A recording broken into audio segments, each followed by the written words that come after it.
අයිබෝවන් සුබ දවසක් කියලා පිළිගන්නවා. අද වීඩියෝ එක බලන්න ආපු හැමෝම අද වීඩියෝ එකේ මාතෘකාව තමයි ජ්‍යෙෂ්ඨ පුරවැසියන්ට විවිධ බැංකු වලින් පිරිනමන පොලි අනුපාත.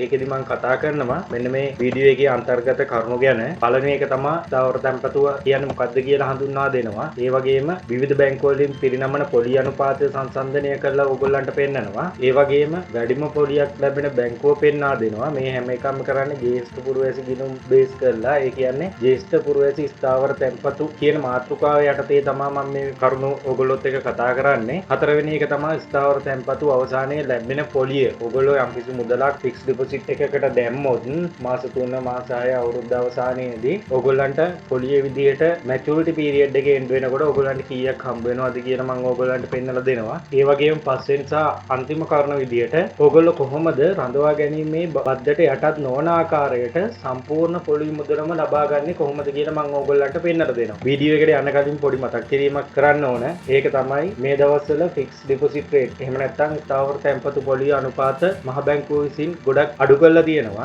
ඒකට හේතුව තමයි ඒගොල්ලෝ කියන විදිහට උද්දමන අනුපාතය අඩුවීම කියන කරුණ. ඒක බේස් කරලා ඒගොල්ලෝ පබ්ලිෂ් කරනවා මහ බැංකු වෙබ් අඩවියේ ඇවරේජ් ඩිපොසිට් රේට් කියලා එකක්. ඒක මේ දවස්වල හැටියට යන්නේ 7%, 7.5% වගේ. එතකොට බැංකුව ලින්ක් කරන්නේ ඩිපොසිට් රේට් එකට against. ඒ කියන්නේ මහ බැංකුව විසින් මේ පබ්ලිෂ් කරන රේට් එකට against ඒගොල්ලෝ ඒගොල්ලන්ගේ පොලි අනුපාතය ප්‍රකාශයට පත් කරනවා. ඒකින්ද මහ බැංකුව මේ දවස්වල අඩු පොලි අනුපාතයක් වෙබ්සයිට් වල පළ කරන නිසා බැංකුව වලින් ස්ථාවර තැන්පතු පොලි අනුපාත ඒ මහ බැංකුව විසින් ප්‍රකාශ කර පොලි අනුපාතයට වැඩිය පොඩ්ඩක් අඩුවෙන් තමයි ඕගොල්ලන්ට ලබා දෙන්නේ. ඒ වගේම දෙවෙනි කාරණා විදියට මතක් කරන්න ඕන ඉස්සෙල්ලා නම් ජ්‍යෙෂ්ඨ පුරවැසි ගිණුම් වලට 15%ක් වැනි වැඩි පොලි අනුපාතයක් හම්බුණා. දැන් ඒක හම්බ වෙන්නේ නැහැ. සාමාන්‍යයෙන් 7.5 වගේ රේට් එකක් තමයි මේ දවස්වල හැටියට බැංකුව විසින් ප්‍රකාශයට පත් කරන්නේ. මම වීඩියෝ එකේ මුලදිම මේ ගැන ඔයගොල්ලන්ට සඳහන් කරේ ඔයගොල්ලෝ ස්ථාවර තැන්පතුවක් දානවද නැත්නම් ස්ථාවර තැන්පතුවක් නොදානවද? ඒ කියන්නේ රේට් එක අඩු නිසා ස්ථාවර තැන්පතුවක් දාන්න නැද්ද කියන එක තීරණය කරගන්න තමයි මම ඔයගොල්ලන්ට වීඩියෝ එකේ මුලදිම මේ කරුණු සඳහන් කරේ. එහෙනම් අපි යන් මේ වීඩියෝ එකේ විදිහට පළවෙනි කරුණ ගැන ඉන් ඩීටේල් සාකච්ඡා කරන්නේ. ඉන් ඩීටේල් කියන්නේ සාමාන්‍යයෙන් සමරි එකක් විදිහට තමයි මම මේක ප්‍රසන්ට් කරන්නේ. ස්ථාවර තැන්පතුවක් කියන්නේ මොකක්ද කියලා මම ඔයගොල්ලන්ට කියා දෙනවා. මේක කියා දෙන්න ඕන කරුණක් නෙවෙයි. සාමාන්‍ය ෆික්ස් ඩිපොසිට් දාන කට්ටිය දන්නවා ෆික්ස් ඩිපොසිට් එක කියන්නේ මොකක්ද කියලා. ෆික්ස් ඩිපොසිට් එක කියන්නේ ස්ථාවර තැන්පතු යනු නියමිත කාලයක් සඳහා මුදල් තැන්පත් කරමින් වාර්ෂික වශයෙන් පොලි අනුපාතයක් ලබා දෙන බැංකු සේවාවක්. ඒ කියන්නේ ඕගොල්ලෝ ගාව තියෙන යම්කිසි මුදලක් බැංකුවට ඩිපොසිට් කරොත් නැත්නම් බැංක් එකට ලබා දුන්නොත් යම්කිසි කාලයක් දක්වා බැංක් එක විසින් ඕගොල්ලන්ට ඒ සල්ලි තියා ගැනීම වෙනුවෙන් ඕගොල්ලන්ට පොලි අනුපාතයක් ඕගොල්ලන්ට ගෙවනවා. ඒක තමයි සාමාන්‍යයෙන් FD එකක් කියලා කියන්නේ. එහෙනම් අපි යම් දෙවෙනි කරුණ ගැන සාකච්ඡා කරන්න. ඒකෙදි මම කතා කරනවා විවිධ බැංකු වලින් පිරිනමන පොලි අනුපාත මොනවාද කියලා මම ඕගොල්ලන්ට පෙන්නනවා. එතනදී මම මේ වීඩියෝ එක යටතේ කතා කරන්නේ ප්‍රධාන පෙළේ බැංකු 4ක් ගැන විතරයි. මීට වැඩිය බැංකු තියෙනවා. සාමාන්‍යයෙන් මේ දවස්වල විදියට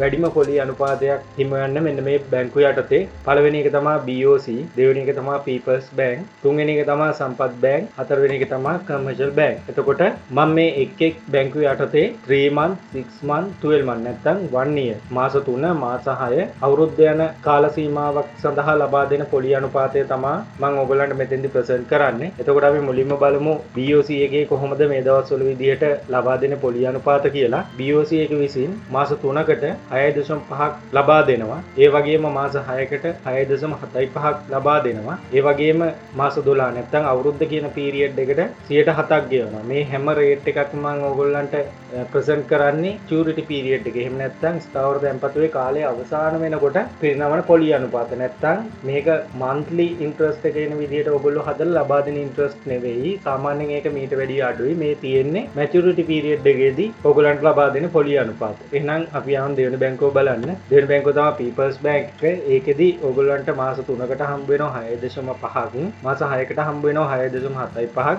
මාස 12කට එහෙම නැත්නම් අවුරුද්දකට හම්බ වෙනවා 107ක්. දැන් බලමු අපි සම්පත් බැංක් එකේ කොහොමද මාස 3 මාස 6 මාස 12 කියලා. මාස 3කට සම්පත් බැංක් එක විසින් පිරිනමනවා 107ක පොලිය අනුපාතයක්. ඒ වගේම මාස 6 සඳහා 7.5ක් ඒගොල්ලෝ ඕගොල්ලන්ට මේ දවස්වල හැටියට ගෙවනවා. ඒ වගේම මාස 12 නැත්තම් අවුරුද්ද කියන පීරියඩ් එකට ඒගොල්ලෝ 7.5ක් ඕගොල්ලන්ට පිරිනමනවා. එතකොට ඕගොල්ලන්ට pay 6 month 1 year යන රේට් එක දෙකම එකයි.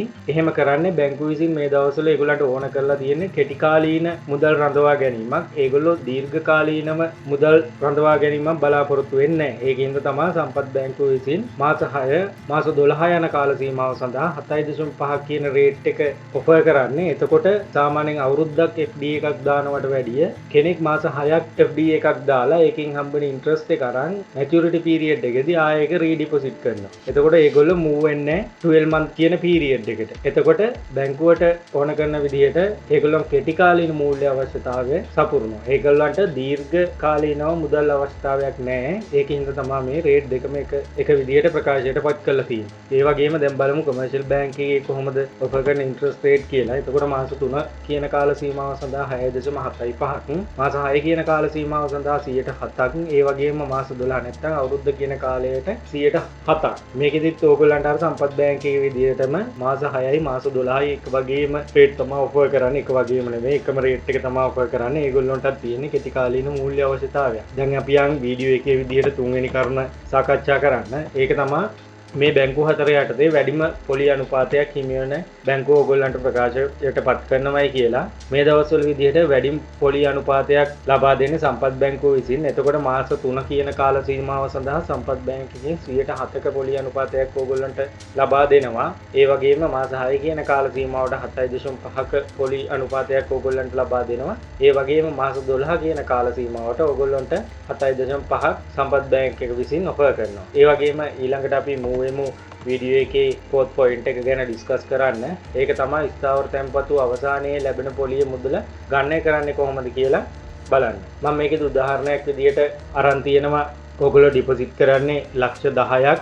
ඒ බැංකුව තමයි සම්පත් බැංකුව කියලා. මොකද ඒගොල්ලෝ තමයි මේ දවස්වල විදිහට වැඩිම පොලි අනුපාතයක් ලබා දෙන්නේ. එතකොට මම සම්පත් බැංකුවේ විදිහට ඉන්ට්‍රස්ට් රේට් එක අරන් ලක්ෂ 10කට ඕගොල්ලන්ට FD එක අවසානයේදී නැත්නම් මැචියුරිටි පීරියඩ් එකේදී ඕගොල්ලන්ට කීයක් හම්බ වෙනවද කියන එක තමයි මෙතෙන්දී මම ඕගොල්ලන්ට පෙන්නන්නේ. එතකොට 3 month වලට ඉන්ට්‍රස්ට් එක හැදුවාම ඕගොල්ලෝ ලක්ෂ 10ක් ඩිපොසිට් කරොත් ඒ ලක්ෂ 10ට 107 ගානේ තමයි අවුරුද්දකට හම්බ වෙන්නේ. එතකොට ඒ ලක්ෂ 10 වැඩි කරනවා 7න් බෙදනවා 100න්. ඒ කියන්නේ 107ක්. එතකොට අපිට එනවා අවුරුද්දකට පොලිය.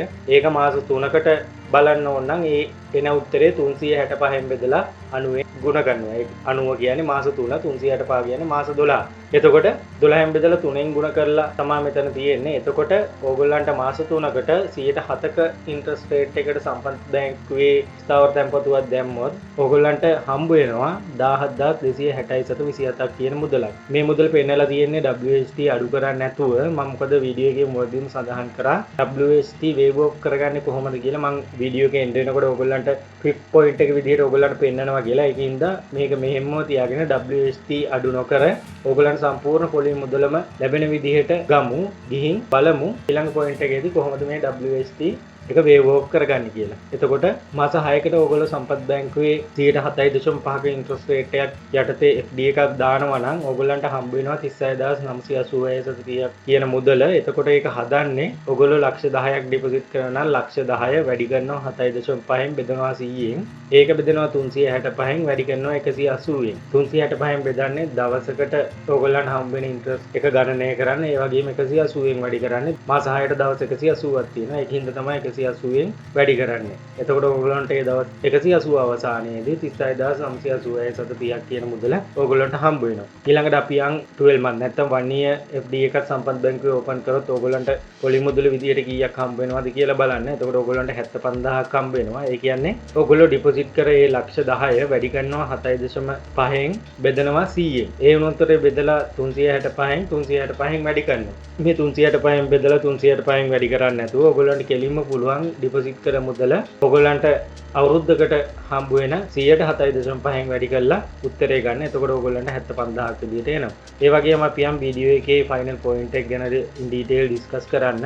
මම ඕගොල්ලන්ට කිව්වා කොහොමද WST ඒ කියන්නේ FD එකකට against රජය විසින් රඳවා ගැනීමේ බද්දක් 10%ක් විදිහට ඕගොල්ලන්ගෙන් අඩු කරගෙන තමා net interest එක ඕගොල්ලන්ට pay කරන්නේ. මේ රඳවා ගැනීමේ බද්දට යටත් නොවි සම්පූර්ණ පොලි මුදලම කොහොමද ගන්න කියලා මම ඕගොල්ලන්ට කියනවා කිව්වා. එතකොට මෙන්න මේ ස්ටෙප් ටික ෆලෝ කරා නම් ඕගොල්ලන්ට පුළුවන් ඔගලන්ගේ WST එක waive off කරගන්න. IRD වෙබ්සයිට් එකේ ඒ කියන්නේ Indian Revenue Department වෙබ්සයිට් එකේ තියෙනවා non tax declaration form කියලා එකක්. ඒක මුලින්ම fill කරන්න. ඒකෙදි initially උඩින්ම දාන්න තියෙනවා ඔයගොල්ලෝ address කරන බැංකුව. එහෙම නැත්නම් ඒ letter එක දෙන්න ඕන කාටද කියලා ඔයගොල්ලන්ට උඩින්ම සඳහන් කරන්න තියෙනවා. ඒ වගේම යටින් සඳහන් කරන් තියෙනවා ඔයගොල්ලන්ගේ සම්පූර්ණ නම ඒ වගේම ඔයගොල්ලන්ගේ සම්පූර්ණ ඇඩ්‍රස් එක සඳහන් කරන් තියෙනවා ඊට පස්සේ ඔයගොල්ලන් සඳහන් කරන් තියෙනවා WST අඩු කරන්න ඕනේ නැත්තේ මොන accounts වලටද කියලා. එතකොට ඔයගොල්ලෝ මතක තියාගන්න ඕන ෆෝම් එක දෙනකොට ඔයගොල්ලන්ගේ වාර්ෂික ආදායම ඒ කියන්නේ ඔයගොල්ලන්ට රැකියාවකින් ව්‍යාපාරයකින් පොලි ආදායම් වල එකතුව ලක්ෂ 10ට වැඩි වෙන්න බෑ. ඒ කියන්නේ මාසෙකට 1,50,000කට වැඩි වෙන්න බෑ. 1,50,000කට වැඩි වෙන්න අඩු වුණොත් තමයි ඔයගොල්ලන්ට මේ ෆෝම් එක බැංකුවට ප්‍රසන්ට් කරන්න පුළුවන්. එතකොට මුලින්ම මේ ෆෝම් එක ඩවුන්ලෝඩ් කරලා ෆිල් කරන්න. මම මේකේ වීඩියෝ එකක් දාලා තියෙනවා මගේ channel එකේ. ඔයගොල්ලෝ ඒක ගිහිල්ලා බලන්න. ඔයගොල්ලෝ in detail මේ ෆෝම් එක ෆිල් කරන්න කියලා බලා ගන්න පුළුවන්. එතකොට මේ ෆෝම් එක ෆිල් කරලා ඔයගොල්ලෝ FD එක ඕපන් කරලා තියෙන බැංකුවට ලබා දෙන්න. එතකොට ඔයා හිතන්න ඔයා සම්පත් බැංකුවේ BOC බැංක් එකේ එතනින් ගියාම කමර්ෂල් බැංක් එකේ පීපල්ස් බැංක් එකේ මේ හැම එකේම ඔයගොල්ලෝ ෆික්ස් ඩිපොසිට් ඕපන් කරලා තියෙනවා. නැත්නම් මේ එක බැංකුවකට වඩා වැඩි වෙන. ඒ කියන්නේ BOC එකේ කමර්ෂල් එකේ කියන දෙකේම ඔයගොල්ලෝ FD එකක් ඕපන් කරලා තිබුණොත් ඔයගොල්ලෝ ඩික්ලරේෂන් ෆෝම් එක ලබා දෙන්න පුළුවන් එක බැංකුවකට විතරයි. අනිත් බැංකුවට ඔයගොල්ලන්ට දෙන්න බෑ. එතකොට ඔයා ඩිසයිඩ් කරන්න මොන බැංකුවටද non tax declaration එක ප්‍රසන්ට් කරන්න කියලා ඒක ඩිසයිඩ් කරලා අදාළ බැංකුවට ඔයගොල්ලෝ ඒක බාර දෙන්න. ඒ වගේම බාර දුන්නාට පස්සේ බැංකුව විසින් සති දෙකක් විතර ඇතුළත මේ පුරවලා දුන්න account එක යටතේ අඩු කරන WST අඩු කරන්නේ නැතුව තමයි maturity period එක එන්න වෙනකොට ඔයගොල්ලන්ට සම්පූර්ණ පොලි මුදලම ලබා දෙන්න. ඒ වගේම අදට වීඩියෝ එක ඉවරයි. මේ වීඩියෝ එක හොඳයි කියලා හිතෙනවා නම් වීඩියෝ එකට ලයික් එකක් දාන්න. ඒ වගේම මේ කරුණු වැදගත් කියලා හිතෙනවා නම් මේ වීඩියෝ එක ෂෙයා කරන්න. ඒ වගේම මේ වගේ වීඩියෝ තවදුරටත් බලන්න මගේ channel එක subscribe කරන්න. ඔයගොල්ලන්ට ඕනම ප්‍රශ්නයක් තියෙනවා නම් comment එකක් දාන්න. මම මේ හැම comment එකකටම ඔයගොල්ලන්ට reply කරනවා. එහෙනම් වීඩියෝ එක අදට ඉවරයි. ඔබට සුබ දවසක් ගිහින් එන්න.